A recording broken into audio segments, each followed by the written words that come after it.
The subject from this talk came to me from a birthday card that I received from an old boyfriend when I was about 18. But the verse was so nice that it's always stayed with me. And the verse is this: "Isn't it strange that princes and kings and clowns that caper in sawdust rings and ordinary folk like you and me are builders of eternity?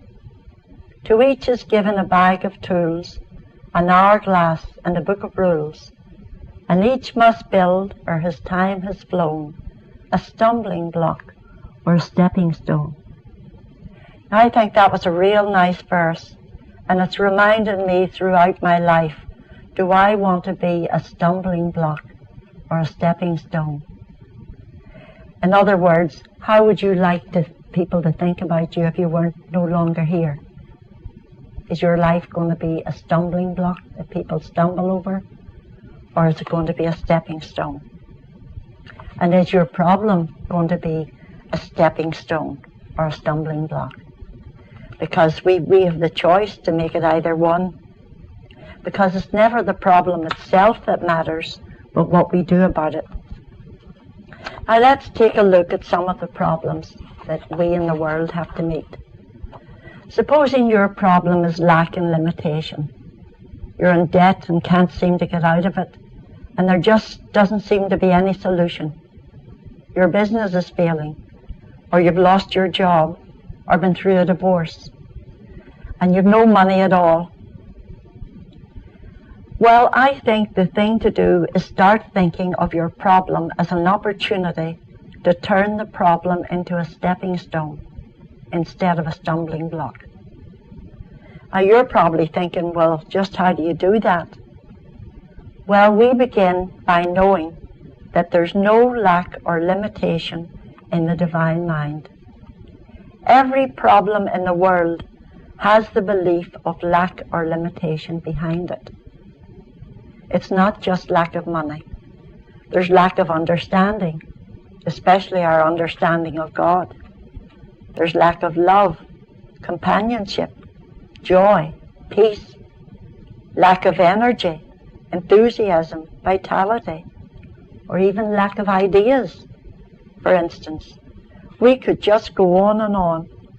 But if God's law is infinity, then that means there's nothing but infinity in the mind that is God. Just think about that. Infinity. No lack or limitation. Endless. The dictionary says boundless space, an incalculable or very great number, an infinite quality, quantity, or magnitude. Infinite. Infinite ideas that God has to meet our needs. So if God is the only mind, and He is, then the only mind you now have or ever have had is the infinite mind of God. And it is only animal magnetism that insists you are immortal, mesmerized by the fear of lack. But you're not an animal body. As the Christian Science textbook tells us, you are the child of God. And as a child of God, you express only infinity. Because God's being is infinity, harmony, and boundless bliss. So that is your being right now and always. There's no lack or limitation there, only superabundance. I've had a lot of limitation to overcome in my own life, and I could tell you many stories, but right now I'll tell you one of them. Some years ago, when my children were at school for Christian Scientists in England, at a boarding school, my marriage had broken up, and my husband and I had sold our family home. And with what I got out of that money, I had bought an old house that needed an awful lot doing to it. But I didn't have enough money to even pay my mortgage every month. And my husband had taken all my furniture. And the only furniture in the house was my bedroom. and a broken down settee in my living room, and I didn't have carpets or any furniture at all. And I was really praying to understand supply better. I was praying for answers. But one day, a neighbour who had a guest house came and asked me if I would take a man in to be a lodger because her house was overbooked. And I brought her into the house and I said, I would love to do that, but I can't. As you see, I haven't the furniture to do it. She said, well, this man's an engineer and he works long hours, and I don't think he's worried about your carpets and all the rest of it. She said, why don't you let him have your bedroom and you sleep in the broken down settee? So the man came and he seemed quite happy with the arrangement, and I took him in, and for a month I slept in this broken down settee. And at the end of that month, when he gave me his money, I went to the auction and I bought some furniture for another room and a carpet, and I finished that room, and I thought, tonight I'll get Jimmy in here and I can sleep in my own bed. But Jimmy came home with another man who was looking for a room. So I went on sleeping on the settee for another month. At the end of the month, he brings home another man. Finally, he brought home another man. And by this time, I was tired out sleeping on the settee. And the new man said to me, I hear that you have a problem furnishing rooms, but I'm not worried where I sleep, and I could sleep in the bath, but you have your own bedroom. Now, I learned a lot of lessons through this. The little guest house started from there, and it went on to be a success. But I learned that I was looking for God to meet my needs in some big way. That I didn't think a guest house was a good idea. That I didn't think I should be doing all this work because I simply wanted to do my practice. But the first thing I learned from this lesson was humility. That we have to humble ourselves. And another thing I learned is that things don't always work out the way we think they should. That God's ways are different to our ways. And I could see that these men filled a void in my life because my marriage had broken down, my children had gone off to school in England, and I was very much alone. And these men became like big sons to me. And I was carrying on a practice of Christian Science at that time, albeit it was a very small practice. But I was able to do both. And Mrs. Eddy says that humility is the stepping stone to a higher recognition of deity. I'll repeat that. Mrs. Eddy says that humility is the stepping stone to a higher recognition of deity. So I had a higher recognition of God through this experience, because I learned that God wasn't going to suddenly send me a whole lot of money and make it too easy for me.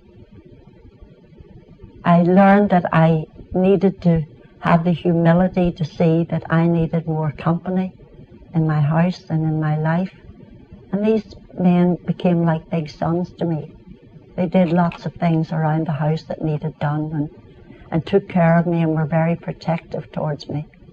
So I saw that at that stage, that's what I needed.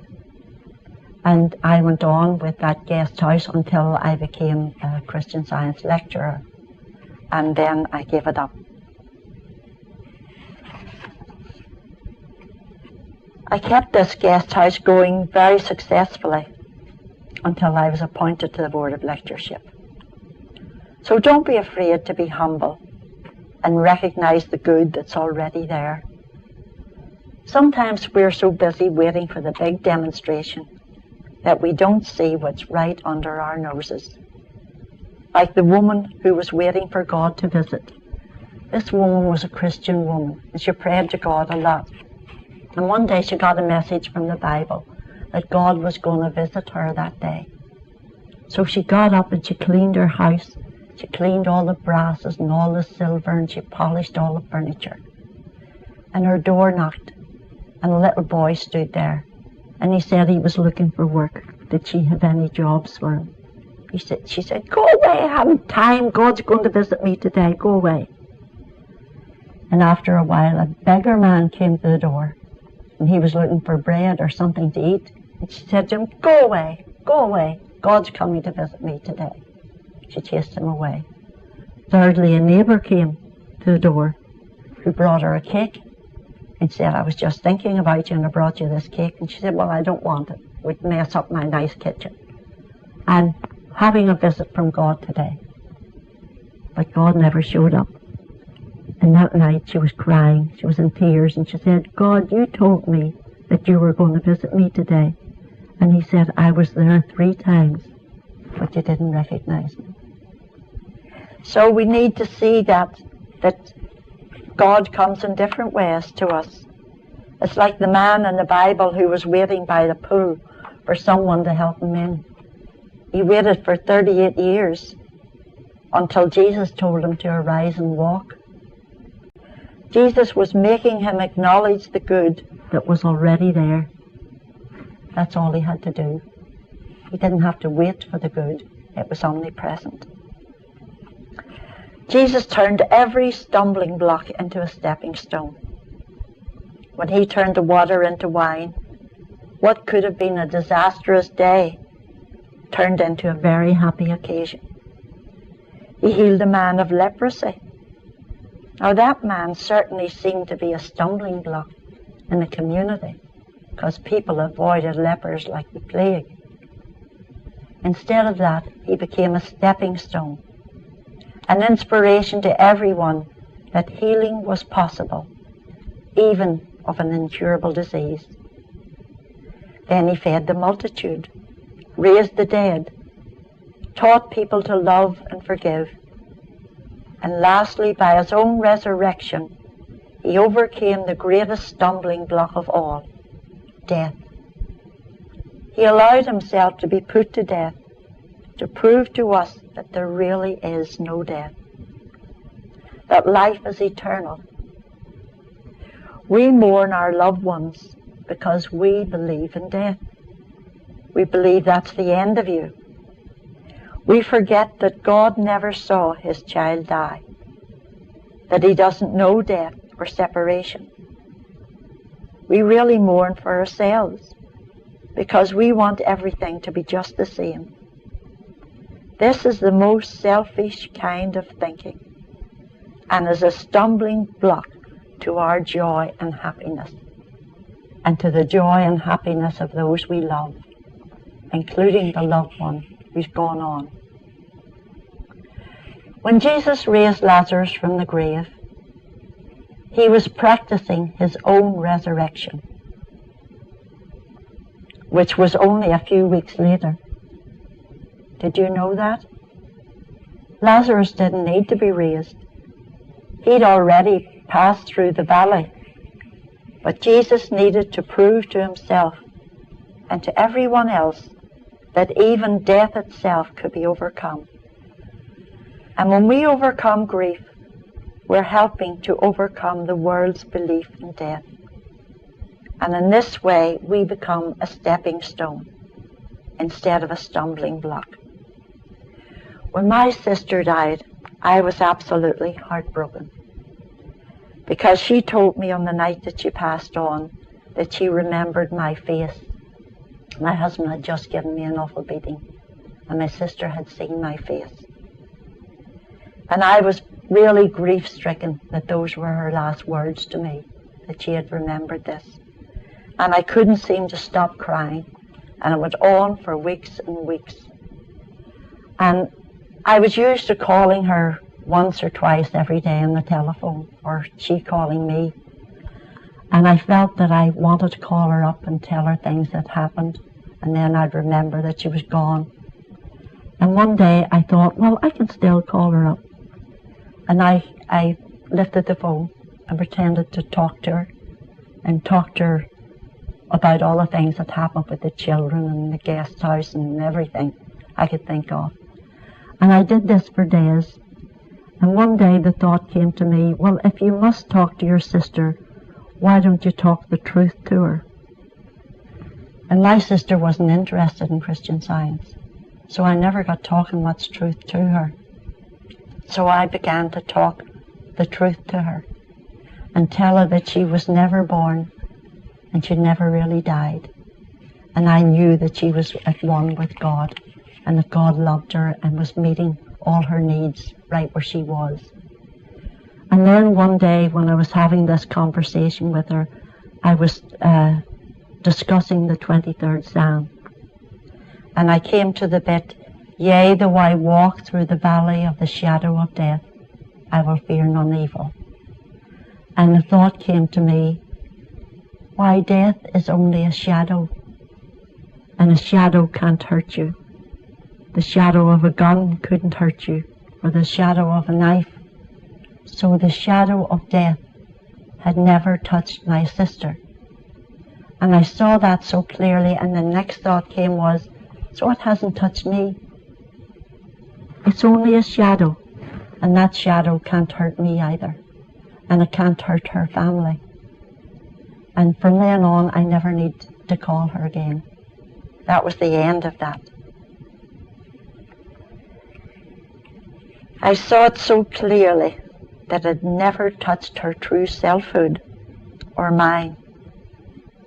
And then the grief left, and I never had to make those phone calls again. It was a wonderful release.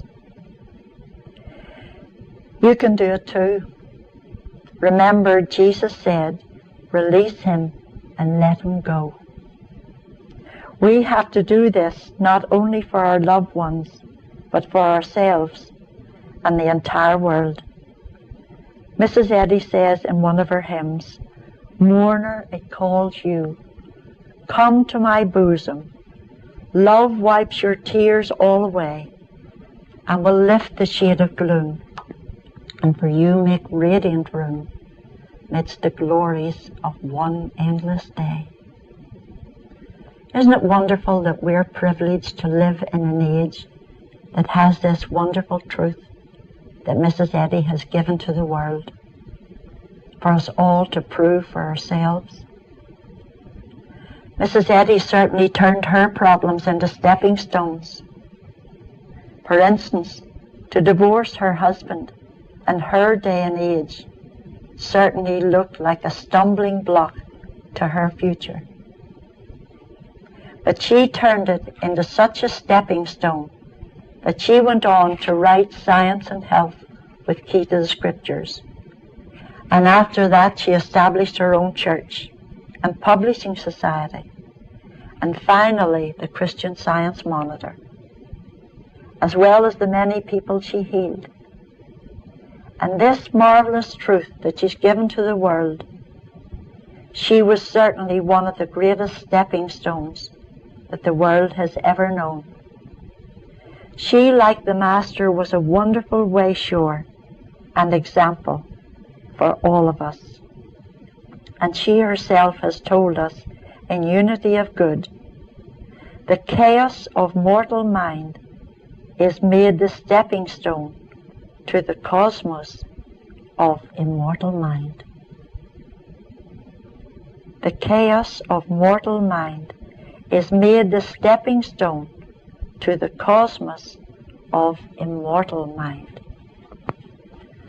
Now, another problem that seems to be great in the world is the belief of loneliness.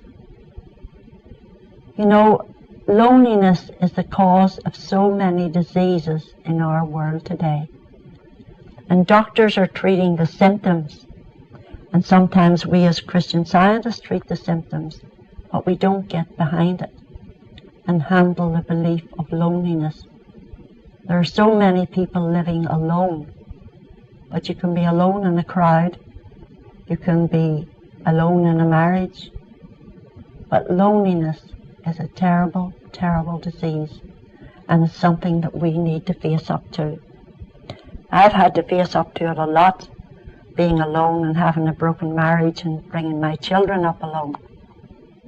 But I'm going to tell you about two incidents that happened to me many years ago when I was a new student of Christian Science. We were living in Singapore because my husband was in the Royal Marines, and a friend of mine was having a party. She was the first reader of our church. Her husband was not a student of Christian Science, but he was a very big, important businessman, and she had to socialize a lot.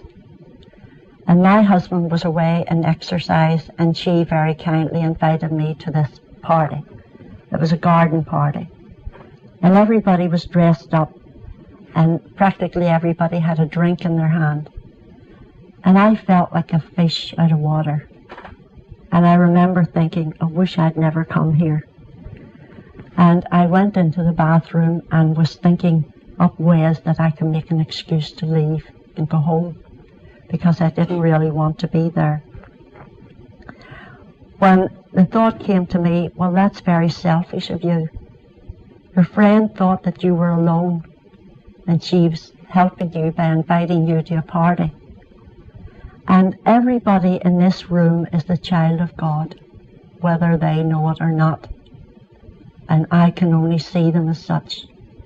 And I thought, we're all one. Alone means all one. And we're all one in God. So I came out into the party, and this young man asked if he could get me a drink, or a cold drink, or whatever. And I said yes. And he brought it back to the table, and he suddenly said to me, "Are you a Christian Scientist?" And I said, "Well, how did you know that? Did you know that because my friend invited me to the party?" He said, "No, I didn't know she was a Christian Scientist." He said, "But you remind me of my sister-in-law, who's a Christian Scientist, and there's something about you that's the same." And he said, "You know, she's always trying to get me interested in Christian Science, but I'm not really interested." But he said, "I'd like you to answer a question for me. If I were a student of Christian Science, how would I handle the belief of loneliness?"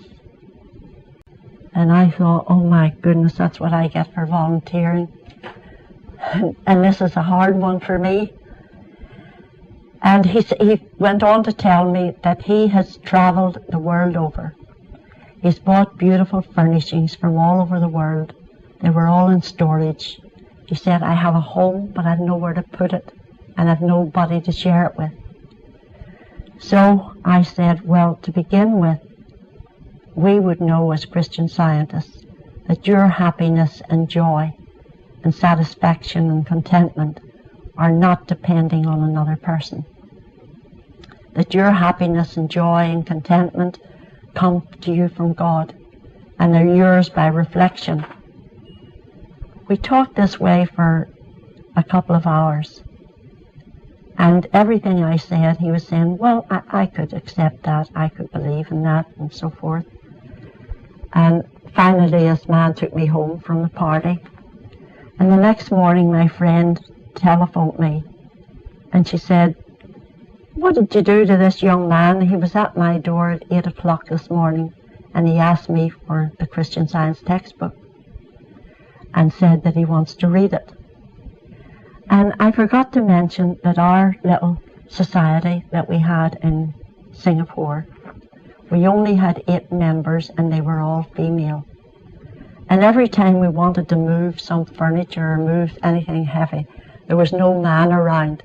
And one of our members suggested that we have inspirational meetings and pray for male members, to see that we had a right to see the male of God's creating as well as the female, that we had a right to see male qualities all around us, and we were all praying this way.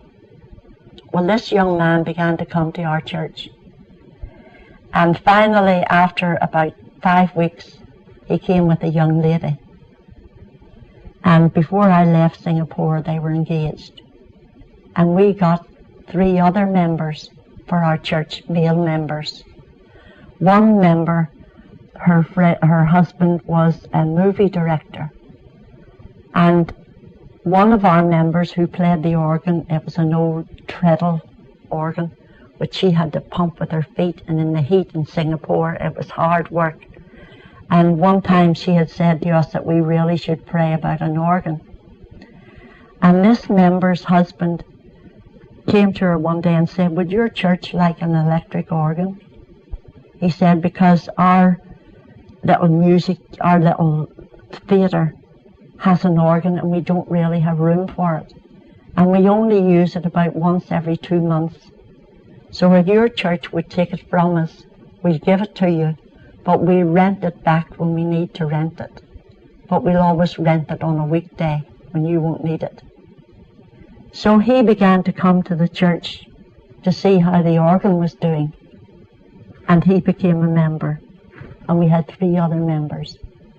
Now, that was a great lesson for this belief of loneliness, that I'd been feeling so lonely myself and like a fish out of water, and how that was all turned around into a stepping stone instead of a stumbling block. The other occasion happened when I was asked to speak at a seminar in London about my work with the Christian Science Monitor. And I went to this big London church, which was packed with people. And they were all very la-di-da Londoners. And I was feeling like a fish out of water there too. And I noticed that all the people who had to speak before me all had their briefcases and all had their notes beautifully typed up. And I didn't have a note. And I didn't have anything written down. And I was wishing I hadn't come. And I thought, I'm in my wrong place. When I remembered the other story in Singapore, and I began to know that we were all one. We're all one in Christ. We're all members of the same body. And just as I began to know that, a woman 2 seats up from me leaned over and asked me where I came from. And I said, from Belfast. And she said, oh, do you know a woman called Myrtle Smyth? And I said, that's me. And she said, well, I can hardly believe that. She said, I'm a practitioner, and a year ago I gave her some help. And I've always wanted to meet her. And I had wanted to meet this practitioner too. When all of a sudden, somebody in the seat in front of us turned round and said, did I hear somebody mention Myrtle Smyth? She said, do you remember me? I was in Singapore with you all those years ago. And she said, there are 3 more people from Singapore here. So she took me down at the interval and introduced me again to these people that I'd met in Singapore. And that was another lesson on this sense of loneliness that we have to get rid of. Instead of wanting a friend, we need to want to be a friend and to see everybody as part of ourselves. So that was a good lesson for me, and it's helped me to overcome a lot of loneliness in my own life. And I would like to see us as Christian Scientists praying more for the lonely of this world. Now, another problem that we all have is one of physical disease. And I know that a lot of people listening to me today might have had a problem for a long time, and have worked and prayed, but they don't seem to be getting any answers. Well, I've just come through such a problem myself. About 7 or 8 months ago, I was preparing to come back to California. I was at home, and I was preparing to come back to California. And a friend and I went into town and actually bought my tickets for me to come back. And the very next morning, I had a stroke. It seemed to hit me out of the blue, and it was very serious. My friends and I had been planning to go to England for a holiday. We'd rented a cottage, and I told them to go ahead, and I would follow with one of my daughters a few days later. But I steadily got worse and worse, until finally my children put me into a hospital. I was there for 3 days, when I came to myself and wanted to be out of there, and insisted that I get out of there because I knew my healing wasn't there or wasn't in that way. And I came home, and I just seemed to get worse as the days went on.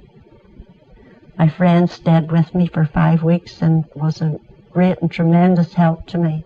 I don't know what I would have done without her. But when she went away, I seemed to get worse. And I had the belief that I was going to pass on. They had told me in the hospital that I would pass on very soon, because not only did they tell me that I had a stroke, but they seemed to throw the book at me. And they told me I had everything under the sun, and that they thought that I wouldn't last very long. I wasn't able to do things for myself. I wasn't able to walk around or do anything. It was difficult even to lie. And I was trying to pray, but I honestly couldn't. I seemed to have lost the will to pray. And I'd lost the belief that I was going to get better. And the months went steadily on, and my practice, which has always been a very busy practice, suddenly went down to zero. My practice is my only source of income, so I was suffering financially as well as every other way. And I was so weak and so tired, and I knew that my family were terribly worried about me because I had lost so much weight and looked awful. And I really felt that I was forgotten because I wasn't getting many phone calls or not too many letters from America, which I'd been used to getting. I really felt that I was forgotten. And I think that was part of my problem. I went back to this loneliness feeling again, and feeling very lonely and isolated. And I had friends in America who were praying for me. And I know it was their prayers that brought me through. I had to tell the Mother Church that I had been in hospital. And they told me that I had to take my name out of the journal because this is the rule. And I'm simply telling you this because there have been so many rumors gone round about me that I want you to hear it from the horse's mouth, just what did happen. That's why my name is out of the journal, and for no other reason is it out of the journal. But I finally began to feel a little bit better, but not exactly like my own self. I wasn't on top of things. And then one day I had a call from a man who had suffered a stroke. And he'd had it for a year, and I could hardly make out what he was saying. His talking was so bad on the phone, and he seemed to be in desperation, and he asked me for help. And at first I thought, there's no way I could help this man when I'm suffering from the same belief. But then I thought that that's not right. And I knew from experience that the best way to help myself is always to help others. So I began to pray for the man, who began to make great strides and was soon able to talk to me. And I think that's when my own healing began. My friend invited me back to California again, and at first I thought I couldn't possibly come. But I had a friend in Belfast who was coming to California, and he said that he would travel with me. And he did, and we talked Christian Science all the way there. And immediately I came back here, and I felt so loved and so wanted and so needed that it has done wonders for me.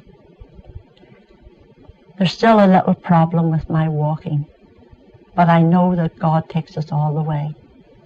And I know that Paul had a thorn in his flesh, but it never stopped him preaching and talking and carrying on his ministry. So it can't stop me either. So I just wanted you all to know that because it comes from me and from nobody else.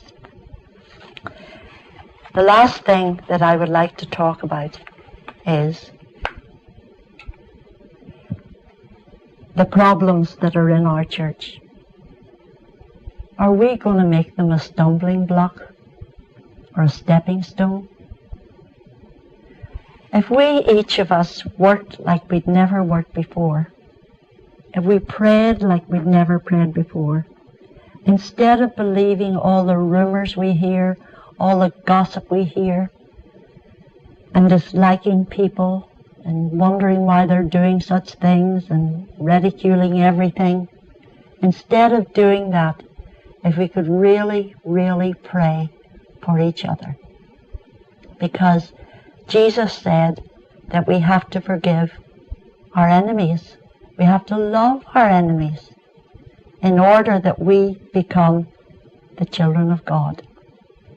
So if you and I are trying to make a demonstration for a physical problem or any other kind of a problem, and we don't seem to be getting answers, it's probably because we're not including everyone in our prayers.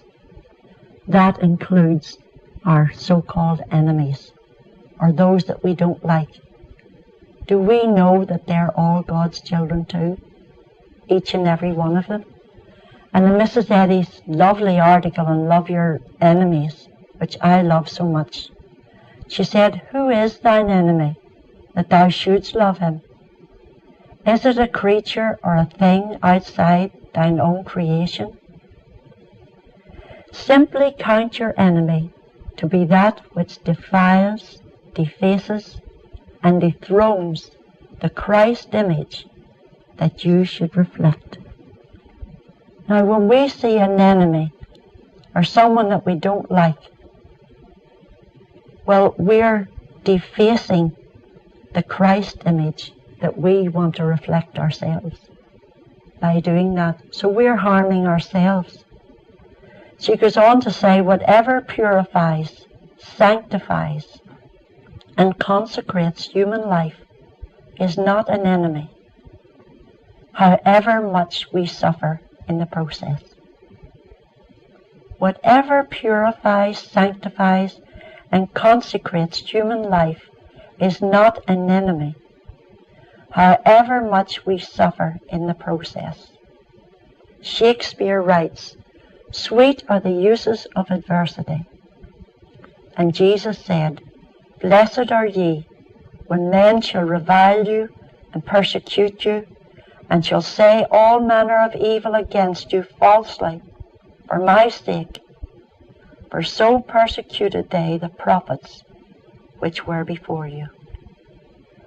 Now, Mrs. Eddy says, she told us how Jesus healed. Jesus beheld in science the perfect man, who appeared to him where mortal man appears to mortals, and this correct view of man healed the sick. Well, that doesn't just mean a correct view of me or of you, but a correct view of our so-called enemies. Because the only way we can heal in Christian Science is with love. That alone has power. So if we really pray for the people that we seem to think are doing wrong things, if we really, really prayed for them, that will do more for them and most important for us than anything else. She goes on to say, we have no enemies. Whatever envy, hatred, revenge, the most remorseless motives that govern mortal mind, whatever these try to do, shall work together for good to them that love God. Why? Because he has called his own, armed them, equipped them, and furnished them defenses impregnable. Their God will not let them be lost, and if they fall, they shall rise again, stronger than before the fall. Stronger than before the stumble. The good cannot lose their God, their help in times of trouble.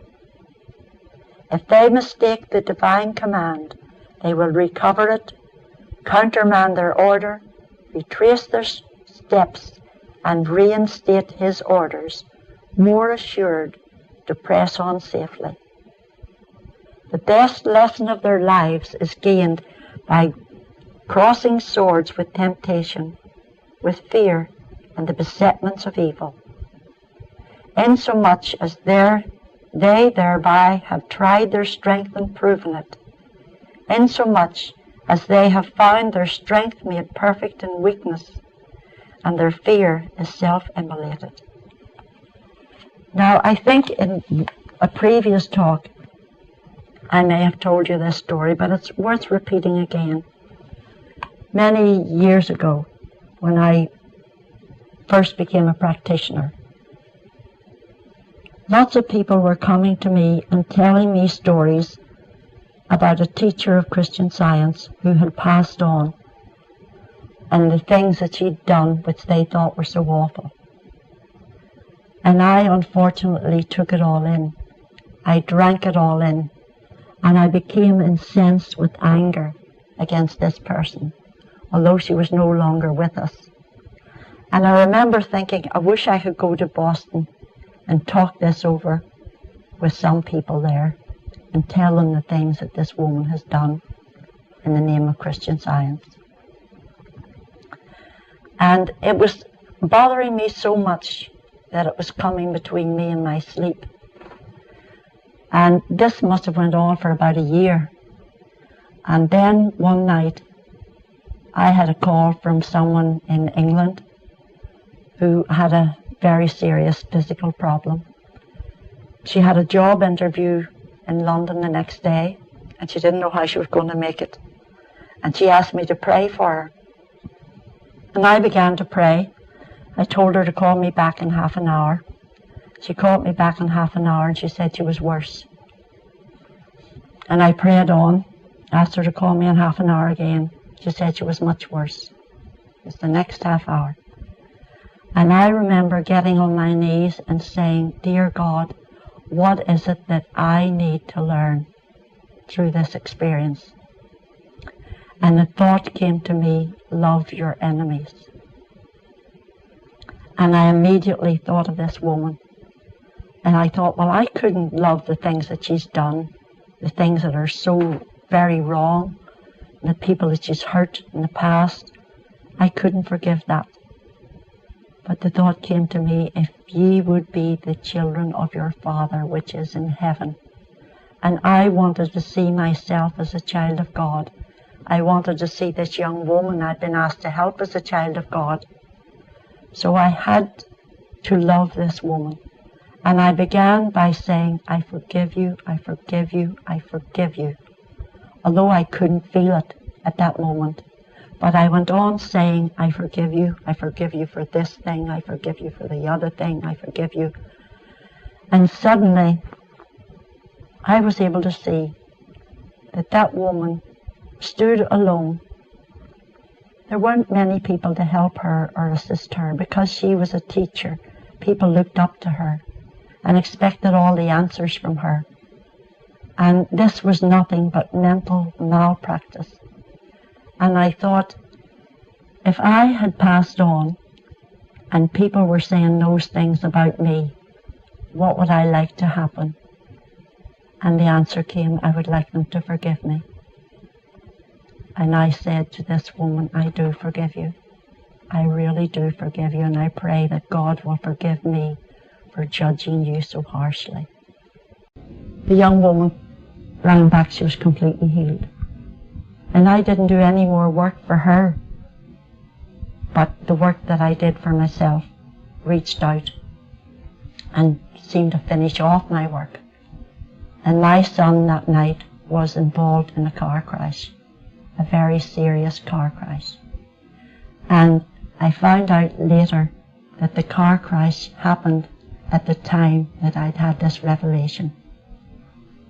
And I've often thought, if I hadn't done that, if I hadn't changed my route and the way I was thinking, how disastrous it could be, because my son walked away from it although the car was a complete write-off.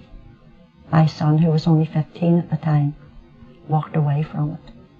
Now that was a great lesson to me. It's like a beacon light to me. It helped me in later years to forgive my husband. And I had to go on trying to forgive him even after I was divorced from him. I knew I had to do it for me.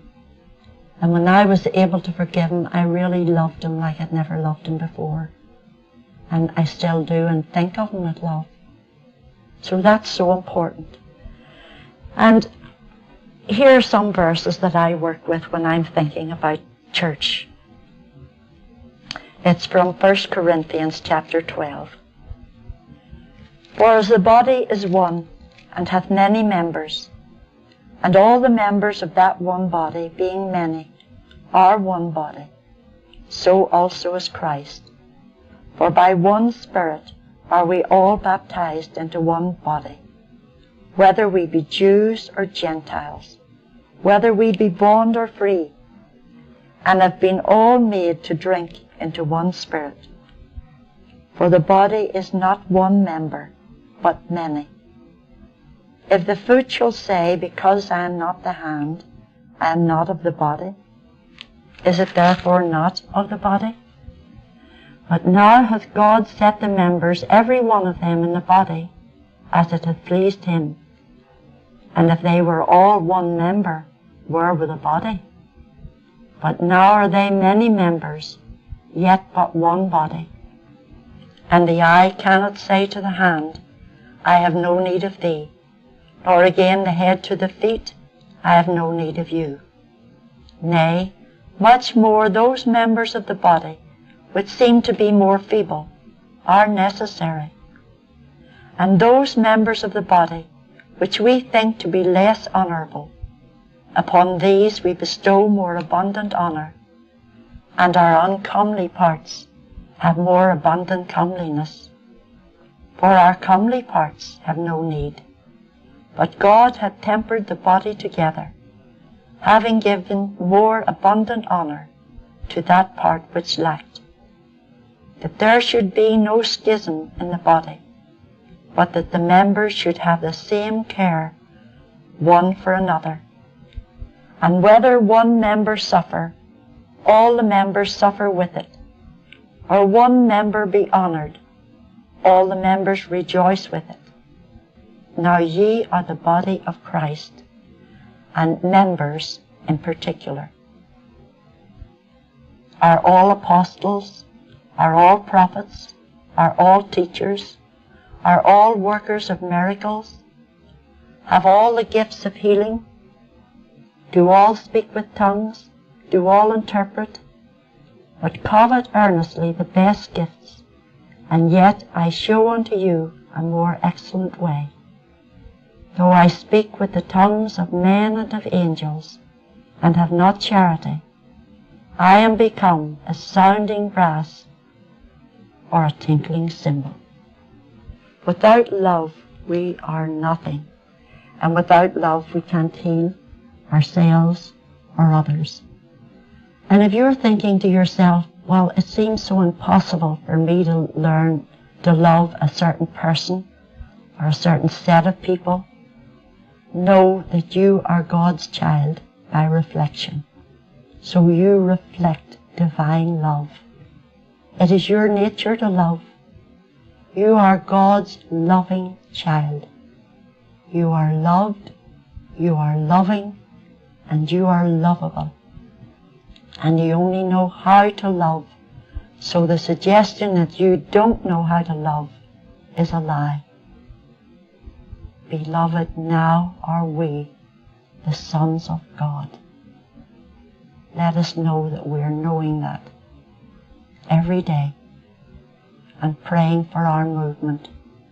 The Christian Science movement is infinitely more important than our human views of one another. It's infinitely more important, and we owe it to our leader to keep it a healthy movement. And when you have a healthy movement, you'll have healthy movement in your body as well. So I pray that you can all learn to do that. Thank you.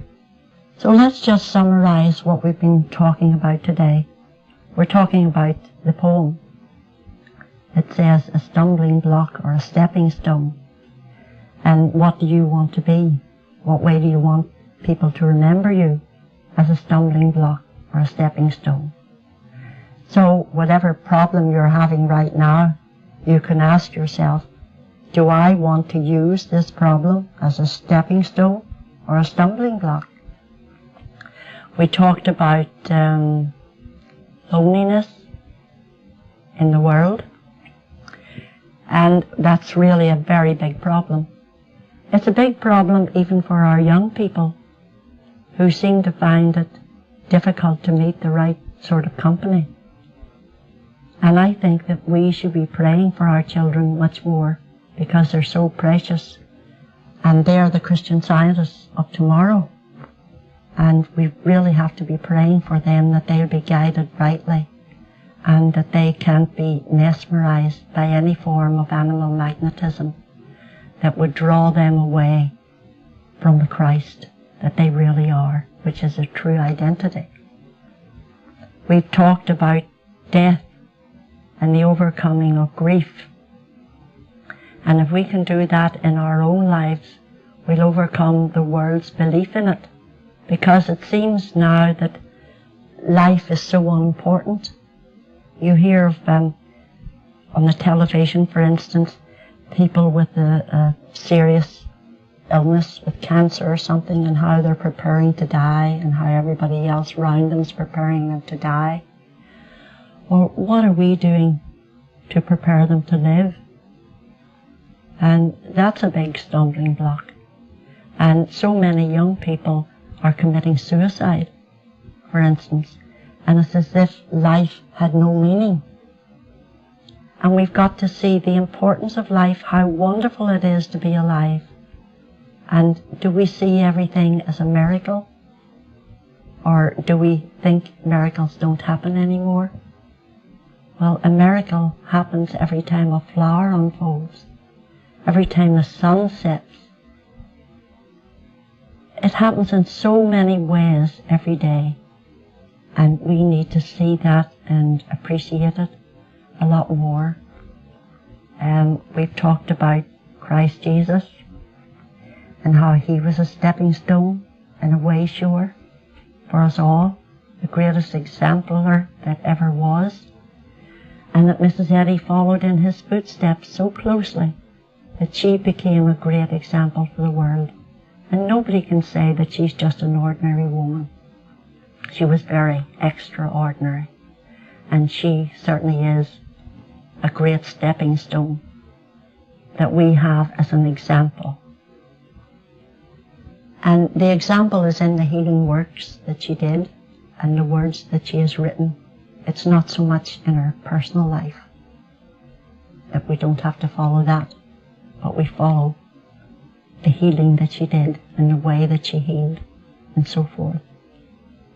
And we've talked about my own personal healing, and I talk about that not for self-glorification, but to just set the record right. I've heard so many rumors about what's been happening to me and so forth, and people who think that I got put outside the church for certain reasons, and that didn't happen.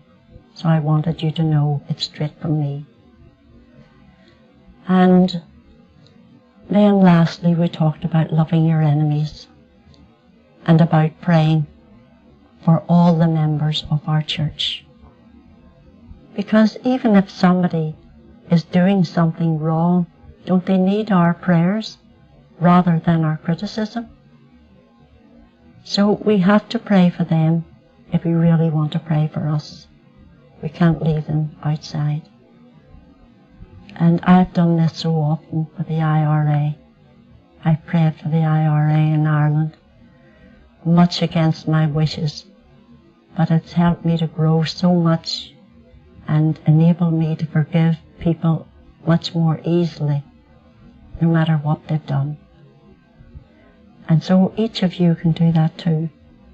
And I would like to see you doing that, and would like to hear reports of how you're praying. and living and loving as you really are, God's beloved child.